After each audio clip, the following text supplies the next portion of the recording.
At the moment, there are only two ways of reaching it. By sea, sailing around the African continent. The journey takes a year. Or by land. But the Turks have closed this route to all Christians. There is a third way. By sailing west across the ocean sea. The distance is unknown. It's said to be infinite.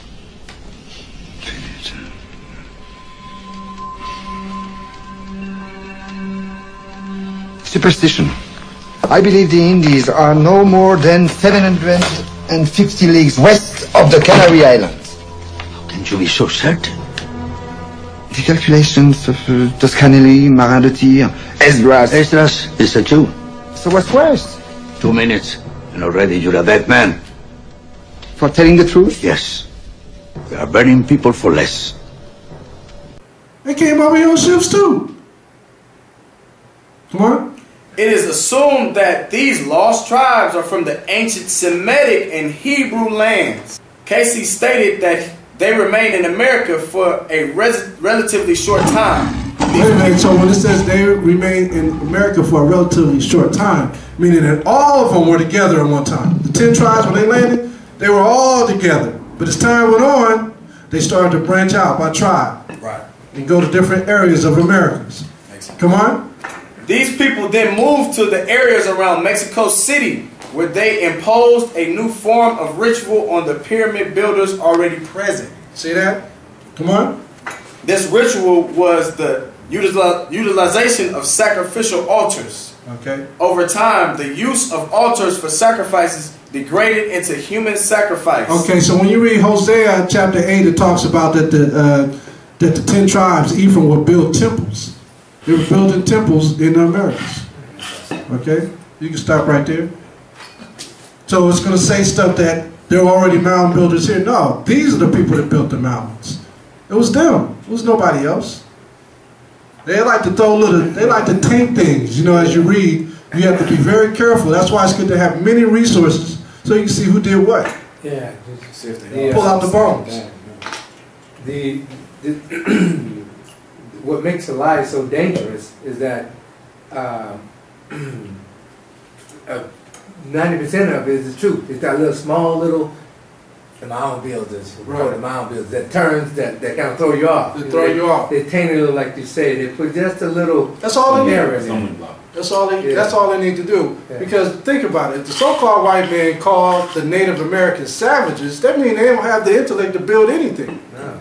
But if the 10 tribes came over here after building up Assyria and Babylon, building up Egypt, they was able to build these altars and these pyramids and all of these things that we see here in the Americas today. Mm-hmm. All right? Come on. Well, I'll tell you. Go to the Feast of Wisdom of Ancients and go page 57.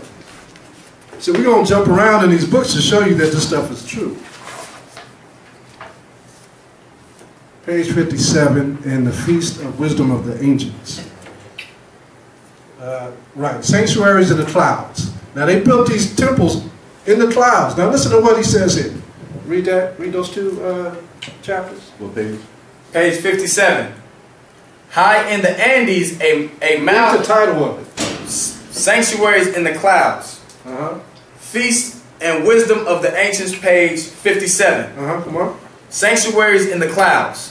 High in the Andes, a mile or more above the elevations of permanent settlements, archaeologists have discovered scores of ruined sanctuaries that present day South American Indians called Hawkas. So South American Indians called Hawkas. So when the so-called white man came over here, he labeled them like he labeled us. He labeled us with the Africans, did he not? That's what he did with the Indians. He labeled them all the same thing. You have different tribes. They're all Indians, savages. Basically is what he's saying. Go ahead. Called Hawkas, or holy places. Scattered. So they call these places holy. Why? If they were savages, why do they have holy places on top of the mountain? Come on. Scattered along the spine of the Andes from Peru to Chile. From Peru to Chile. This is a tribe of Naphtali, right? All in Chile, all in Peru, up in the mountains, you had Israelites. Come on. The ruins are mostly rows of stones or low walls. Although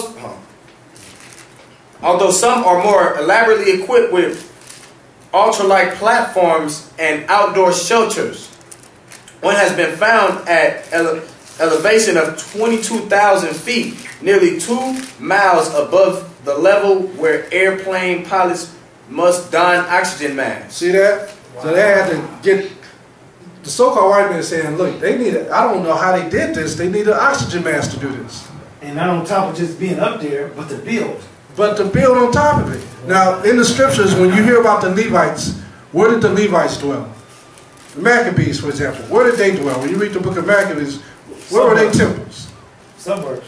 It was suburbs, but it was up in the mountains. Well, yeah, I mean, that's the hills. That's right, in the hills. Right. Same thing.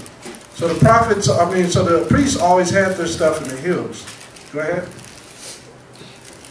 It is believed to be the world's highest structure. No one knows who built the sanctuaries or precisely how they were used. Ritual offerings of dolls, statues, coca leaves, and foods, and even evidence of human sacrifice have been found at some sites. Now, who did they sacrifice?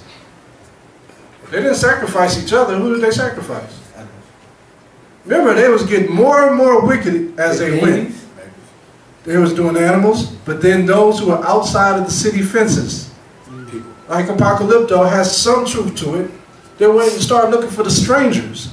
Like we started hating Judah, Benjamin, Levi. Didn't they not start hating the northern kingdom? So they started hating their brothers, who was outside the city. Right, they were sacrificing their own people after a while.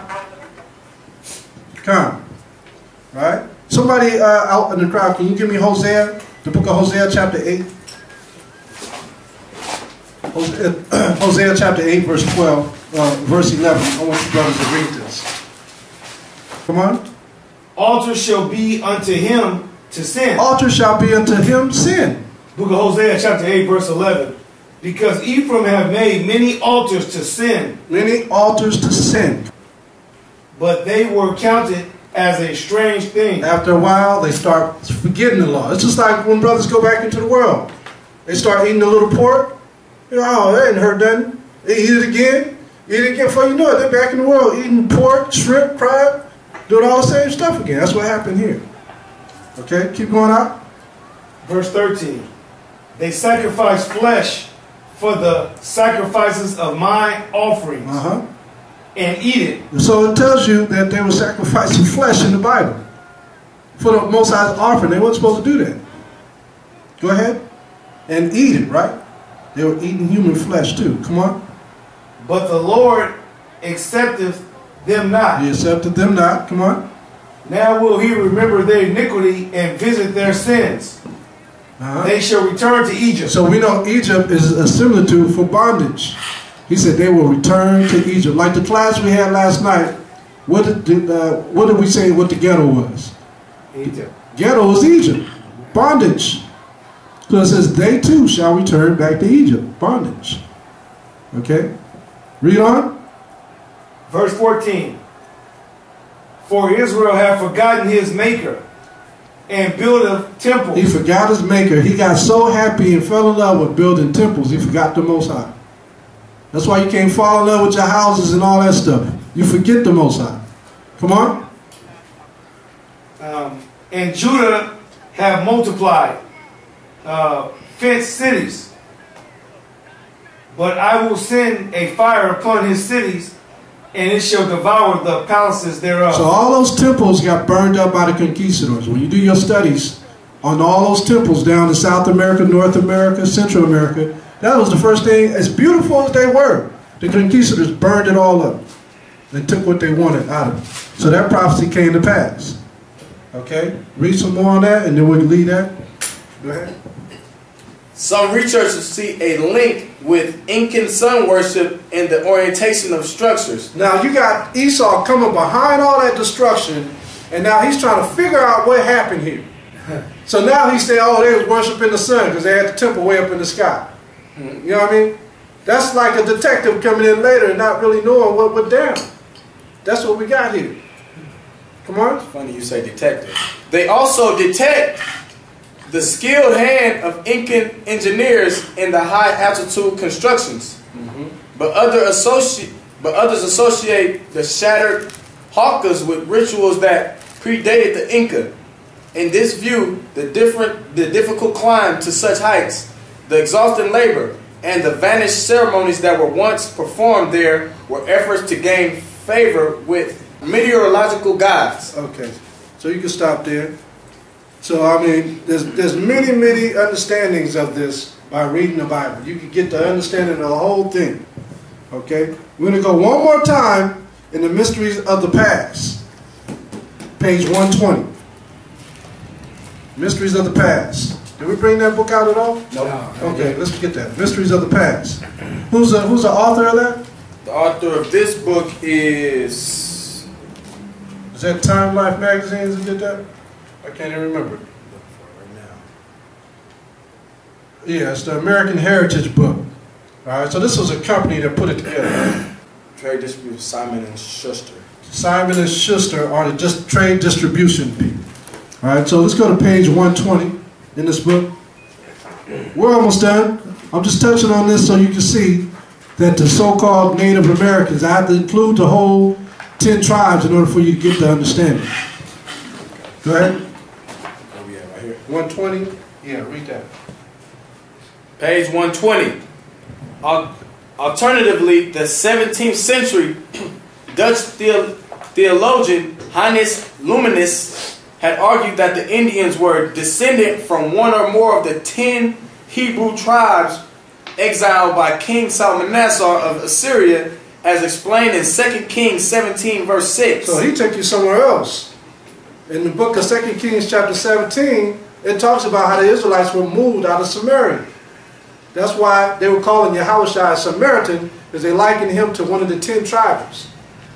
Come on? Because the Jews despise the 10 tribes. Come on? A refinement of the 10 lost tribes hypothesis turned one of these tribes into mound builders. Mound builders. So this is how you cut that other thing. Remember how the guy said? He said that the mound builders were here before the tribes. This is how you cut that. Cut. That's a cut. Isn't that not? Yeah. Whatever he said, now you see that he was lying. Well, he threw that in. Yeah, because he said, what did he say? He said that they were the mound builders. Yeah, he said that they wasn't in the other book. He said they wasn't the mound builders. Exactly. But in this one, they're saying that the 10 tribes were the mound builders. Yeah. And specifically, they said that the American Indians were the mound builders. You see that? Total cut. Total cut. So that's why you have to do your research on this stuff, man. So let's read Hosea 5 and 3. Is this beneficial right here? What are all these theories agreed upon that the mounds have been built by superior race and probably people performed? Yeah, read that so we can cut all that other stuff. Tell me what page you're on. Page 121. Of the same book. Go ahead.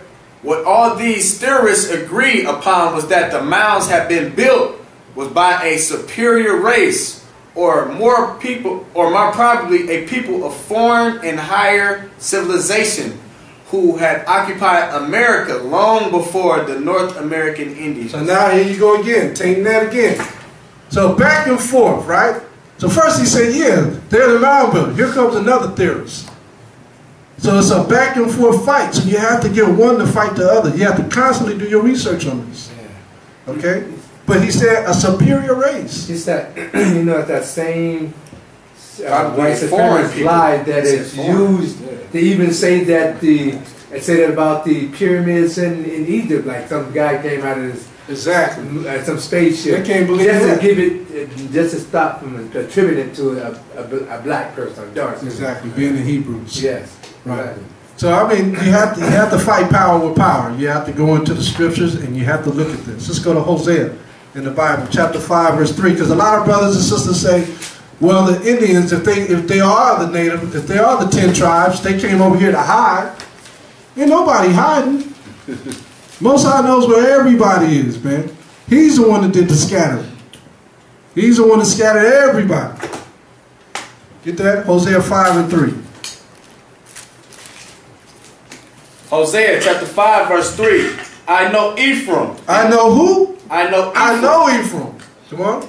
And Israel is not hid from me. And Israel's not hid from him. Come on. For now, O Ephraim, thou committest whoredom, and Israel is defiled. He said that the 10 tribes are defiled.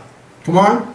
They will not frame their doings to turn unto their God, for the spirit of whoredoms is in the midst of them. Now, you wonder why the Native American Indians have so many tribes. The Cherokees, the Blackfoot Indians, the Mahogany, all these different tribes, right? You wonder why? It's because of whoredom, right? It's because of all these things going on. I don't think I have it marked out, but in this book, there's a map of all the Indian tribes. What's the name of the book? This is called North American Indian Tribes, the Encyclopedia of North American Indian Tribes. I'm sorry, sis, I can't hear you. There's an echo. There's an echo, sis. All right, so what I want the brother to do in this right here, can you put your phone on mute? Because we can't hear you when we hear reverb. Thank you. Okay, so you said the name of that book here? Yeah. Okay, so on page 10. Now this is a breakdown of the North America plus the Aztecs from the old days. And it shows you, because of their whoredom, the American natives, they were broken up into pieces. The Most High splitted them, brother against brother. You had the Blackfoot Indian, you had the Creek Indian, the Cree Indian, the Sioux Indian, the Shoshone Indian, the Cheyenne, the Creek, the Choctaw, the Seminoles. To a certain level of hygiene. My men expect it. I be John Horse, Pike Scout, half black, half Seminole Indian, swamp nigga. The Apache was also an Indian, right? Then you get down lower and it shows the Aztecs, the Mayas, right? The Tainos. It shows you all of the breakdowns of who they are, even up into Alaska, because those are American natives too. Up in Alaska and Canada. The Chippewa, right? The Beaver, the Dognaw, the Kutchin. All of these are part of the Native Americans. These are the lost tribes of Israel, all up in Alaska. All right? People like say, oh, they came over the Bering Straits. They never came over the Bering Straits. They would have died if they came over the Bering Straits. It's always been snow up there. You ever heard of the Ice Age? It ain't defrosted since then. All right? So here you got the Native Americans took over all that land. Okay? So you can put that down. So we got to understand that the Most High, He is a beautiful creator and teaches us all things. Give me James Adair. Now this is a book you got to get. This is The History of the American Indians by James Adair. This book will cost you about $500 to $1,000 or more. Okay? I'm going to have the brother go in this book. I want you to go to page 133, and I want you to read that for me. Page 133. Cite the book again one more time. It's The History of the American Indians by James Adair. James Adair was he was a geographist and a scholar that dwelt with the natives before they were conquered. I want you to start, yeah, right where the parentheses is. Yeah, right there. Paragraph 2. This opinion coincides with that of Israelites in taking fire for the material emblem of Yahweh. Yeah, I was trying to pronounce it how they wrote it down. Yes, Yahweh. Wow. By reckoning thunder, the voice of the Almighty above, according to the spiritual language. By what is the spiritual language? Hebrew. The ancient Hebrew, the Lashawan Kadash. Come on. By esteeming thunderstruck individuals under the displeasure of heaven. Remember James said in his book, it was Paul, I believe. Yeah, it was Paul. He said, there are certain words that I will not dare utter in that language, for it be instant death. So the American natives were practicing with some of the language.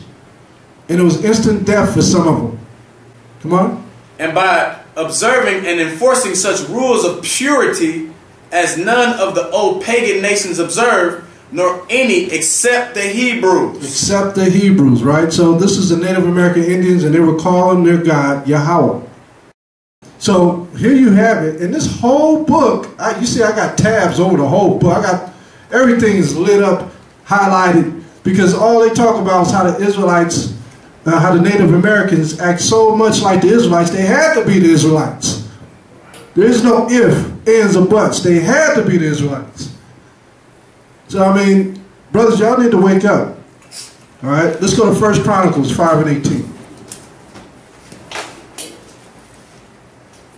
1 Chronicles chapter 5 and 18. Read that. 1 Chronicles chapter 5 verse 18. The sons of Reuben and the Gadites and half the tribe of Manasseh, of valiant men, men able to bear buckler and sword, and to shoot with the bow, and skillful in war. Now when you read this book of James Adair, the American Indians, the history of the American Indians, it talks about how the Gadites had a bow bigger than their arm.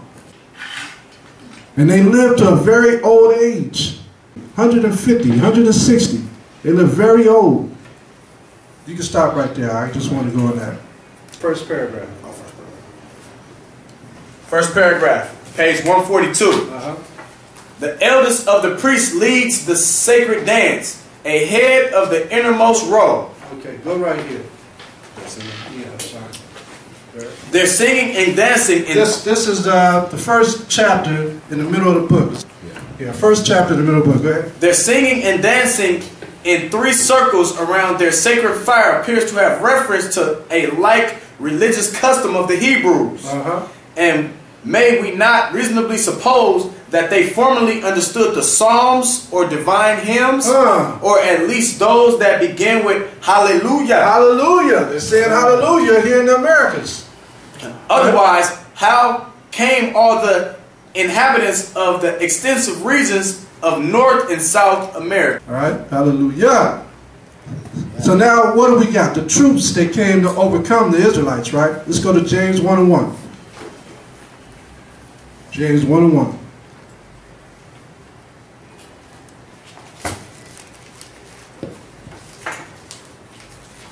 Read that from me, James 1 and 1. James chapter 1 verse 1.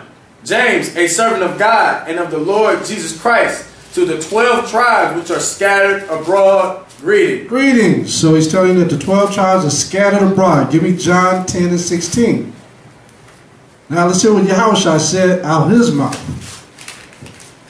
Gospel of John, chapter 10, verse 16. John chapter 10, verse 16. And other sheep I have, which are not of this fold. And other sheep I have that are not of what fold? This fold. The kingdom of Judah. Go ahead. Which are not of this fold. Them also I must bring, and they shall hear my voice, and there shall be one fold and one shepherd. So he's speaking Ezekiel 37. He says, there they shall hear my voice. Where's there? The United States of America. Where? Central America. Where? South America. Where? All over the world. All right? So Ezekiel 37 talks about how he's going to have 2 folds, and they're going to become one. Ezekiel 37 and 16. Oh, yeah. Those are the dry bones. Okay? Give me Deuteronomy 33 and 7. Let's see how he's going to bring these tribes together, because he says they will hear my voice. How are they going to hear the voice of the Most High Yahweh? Let's see.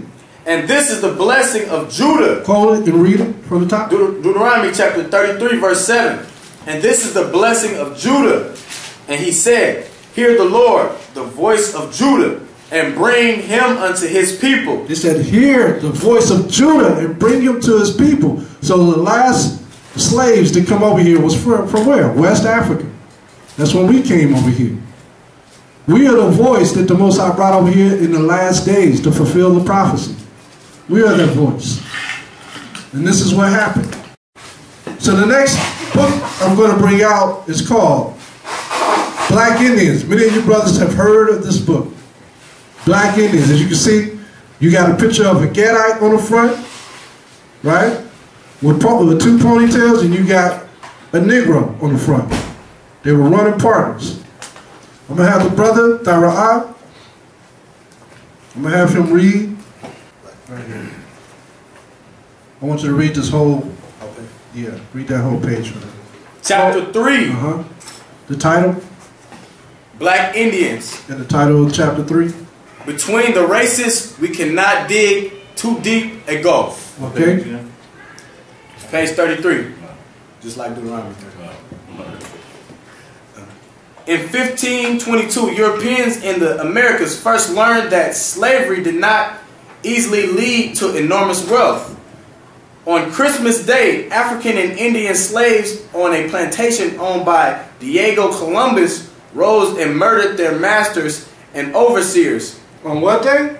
On Christmas Day. Okay, so these pagan days that we have, these Christmases and Thanksgiving, all represent the downfall of the 12 tribes of Israel.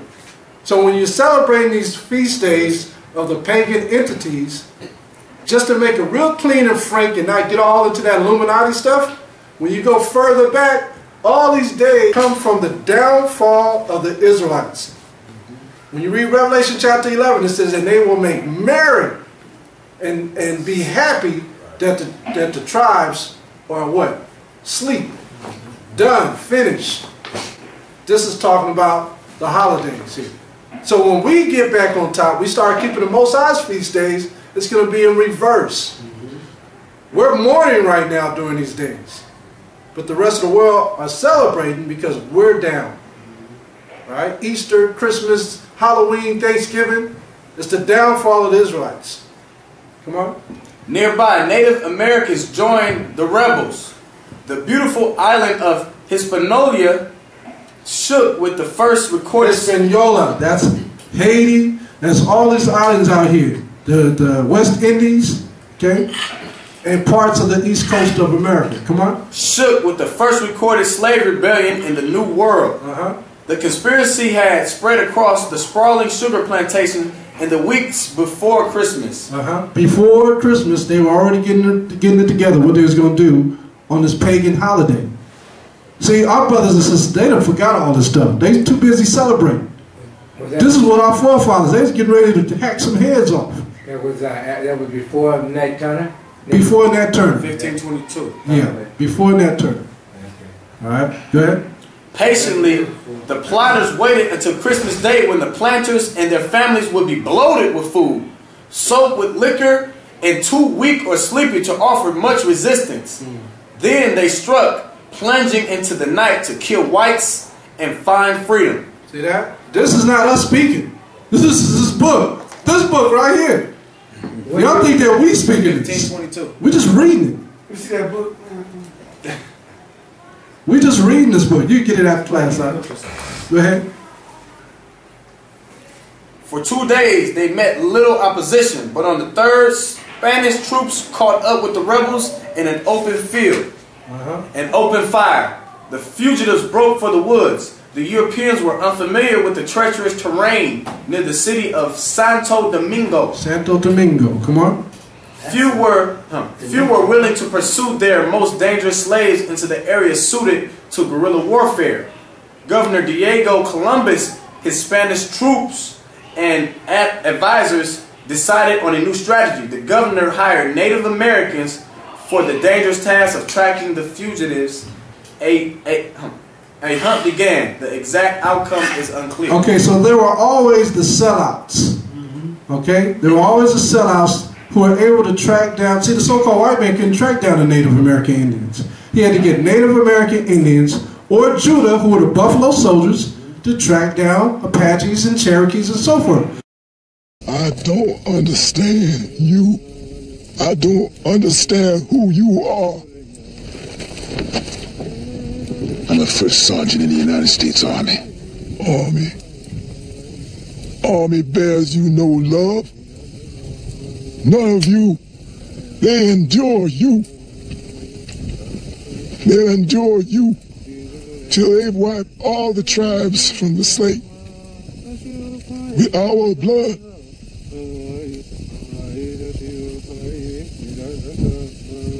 You have no pride, First Sergeant. You have no pride.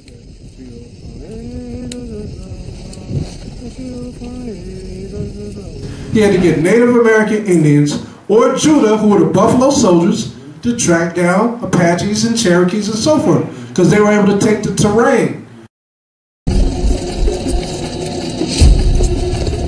There's something you're gonna need to see, Wyatt.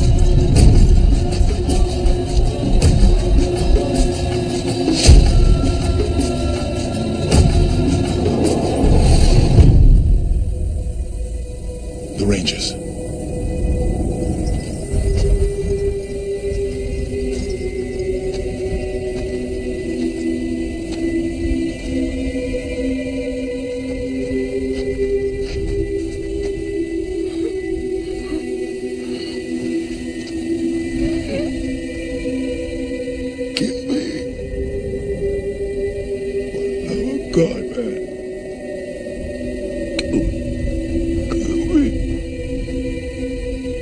The skin, the hair is built for absorbing the sun, going through the deserts and all of that. So-called white man couldn't do that. He couldn't last going up the mountains and doing it. Was just too hot. I mean, you see them now having fun, but when it came that time for war, they was lacking something. We were warriors. Jake right now. Right. I mean, right now in the war, who's on the front line? Jake. The Negroes, the Latinos, right? It's Jake. Yeah. So it's the same thing back then. They got the sellouts to chase the other brothers and sisters. All right. Go to the red tab. I had to say tab because I don't remember. Is that the right side? Yeah. Read. No. Better read that. Some colonies. Yeah. Page 38. Some colonies were begun by a single African or Indian, and others were the result of several or many slaves fleeing together. The history of the Saramaka people in Suriname in South America started around 1685 when African and native slaves escaped together and formed a maroon society. So you had Judah, Benjamin, Levi hooking up with Gad in the Seminole Indians. Reuben, the tribe of Reuben, and the tribe of Gad.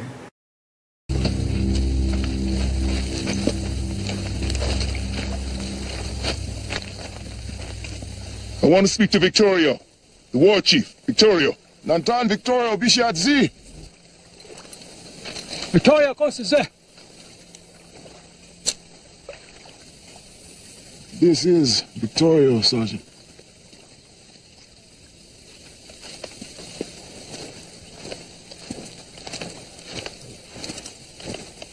Oh. You said Thessaly?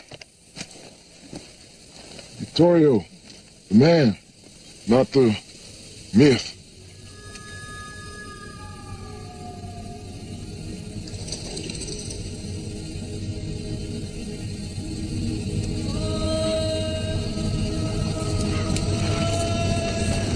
And what was they doing? They were setting up kings and princes, right? They was uniting. They became the Maroon Society. And so when they finally fell to Andrew Jackson, what happened to all those warriors? They killed off the warriors and the babies and the women. Well, they left the babies and the women and they shipped them to like New Mexico, to Colorado, okay? All these different lands in the Midwest, the Indians there weren't there first. They were over on the East Coast. They were in Florida. They were in those areas.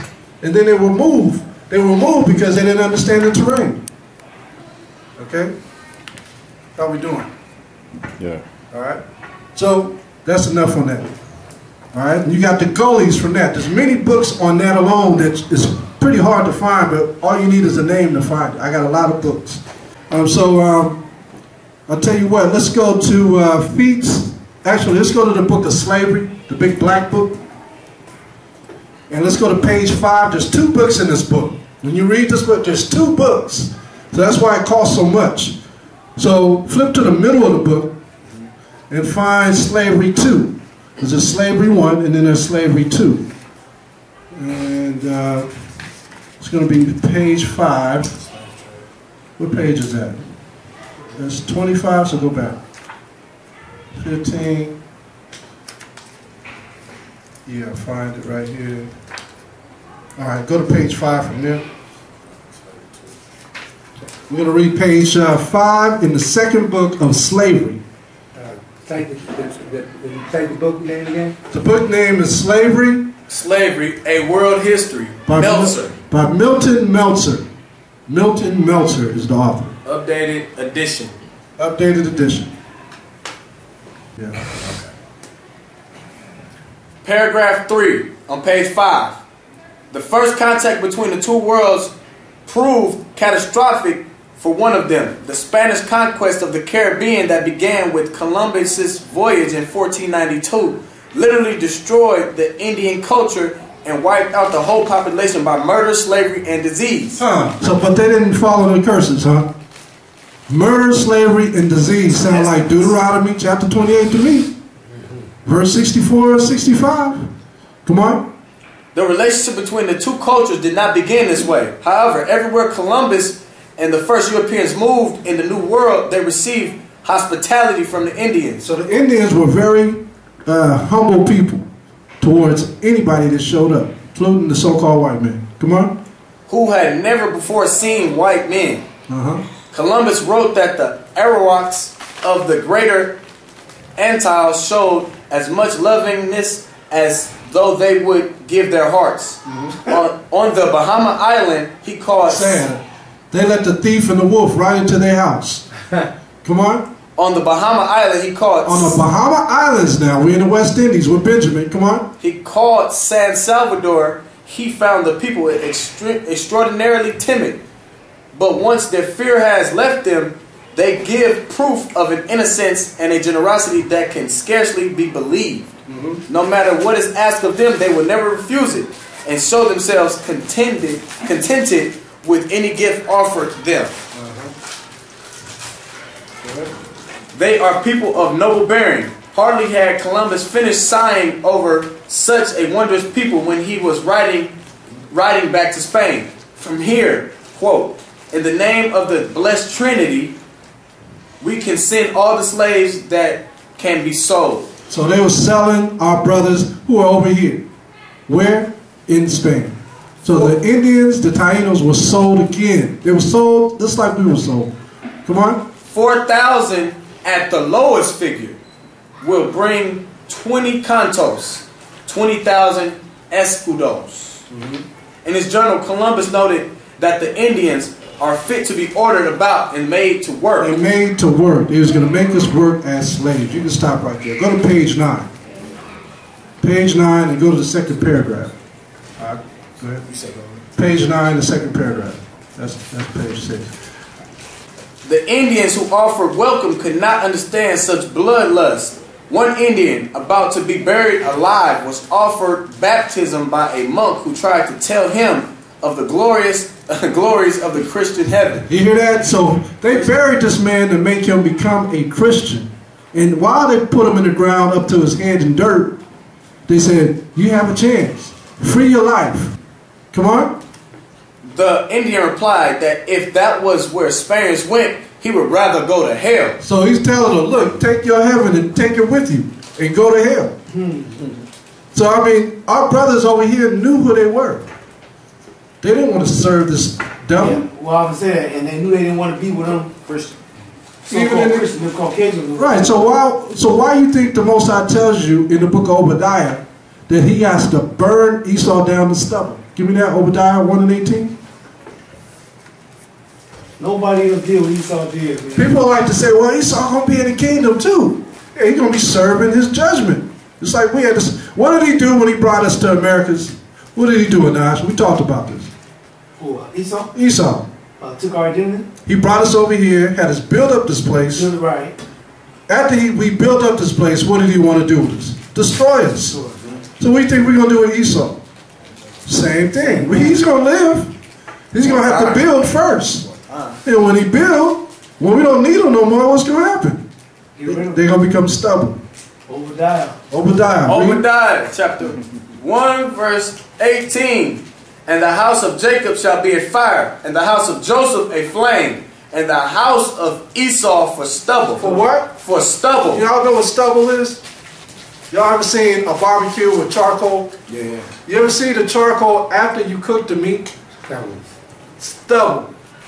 You can't even look at it. You can't even pick up the charcoal's dust. With dust, great dust, stubble. That's what's going to be. Y'all got to understand the Most High bringing that judgment. Yeah, go ahead. And they shall kindle in them and devour them. And there shall not be any remaining of the house of Esau, for the Lord hath spoken it. That's right. Hallelujah. The Most High going to bring judgment, man. Not your weak, not your weak mind. So with all that said, let's go to Jeremiah 3 and 18. Oh, yes. We're going to bring this out. And we're going to get ready to end the class. Although I gave a lot of information, we're going to end the class here. Go ahead. Jeremiah chapter 3 verse 18. In those days the house of Judah shall walk with the house of Israel, and they shall come together out of the land of the north to the land that I have given for an inheritance unto your fathers. Right, so he's going to bring us back to the fold. From the north. From the north country. Right? Which is here. You're going to bring us back. Back to the land of Israel. And with that, are there any questions, any statements, any comments? The Native Americans are the Israelites.